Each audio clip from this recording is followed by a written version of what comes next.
Sunday morning இன்னைக்கு ஸ்பெஷலாக ஏதாவது எடுத்து பண்ணலாம் அப்படின்ட்டு மாறன்ட்ட என்னடா வேணும் அப்படின்னு கேட்டிருந்தேன். சிக்கன் வேணுமா அப்படின்னு சொல்லியிருந்தேன். சரி ஓகே அப்படின்ட்டு ஹஸ்பண்ட் வாங்க சொல்லியிருந்தேன். அவங்களும் வாங்கிட்டு வந்து கொடுத்துட்டு போயிட்டாங்க. அதை நல்லா வாஷ் பண்ணி தனியாக எடுத்து வச்சுட்டேன். சண்டேனா பிரேக்ஃபாஸ்ட் மோஸ்ட்லி எடுத்துக்க மாட்டோம். மாறன் மட்டும் சாப்பிட்ற மாதிரி இருந்தால் அவனுக்கு மட்டும் ஏதாவது பண்ணி கொடுப்பேன். மார்னிங் பிரேக்ஃபாஸ்ட்டுக்கு பூரி கேட்டிருந்தேன். சாப்பிட்றதே 2 பூரி, அதுக்கு என்ன வேஸ்ட் பண்ணுமா அப்படின்னு சப்பாத்தி தான் போட போகிறேன்.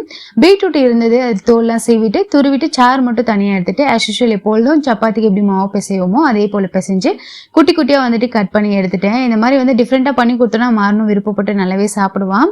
அவனுக்கு பசி தாங்கலை, காலையில் எந்திரிச்சதே லேட் தான். அதனால் வந்துட்டு ரொம்ப பசிக்குதுமா அப்படின்னு சொல்லிட்டே இருந்தான். அதனால் குயிக்காக அவனுக்கு மட்டும் இந்த மாதிரி பண்ணி கொடுத்துட்டேன். இது கூட ஹனி வச்சு சாப்பிடும் போது டேஸ்ட் வந்து இன்னுமே சூப்பராக இருக்கும். ஓரத்தில் ஊற்ற சொல்லியிருந்தான், ஆர்வக்கொள்ளராக ஃபுல்லாக ஊற்றுனதுனால பயங்கர டென்ஷன் ஆகிட்டான்.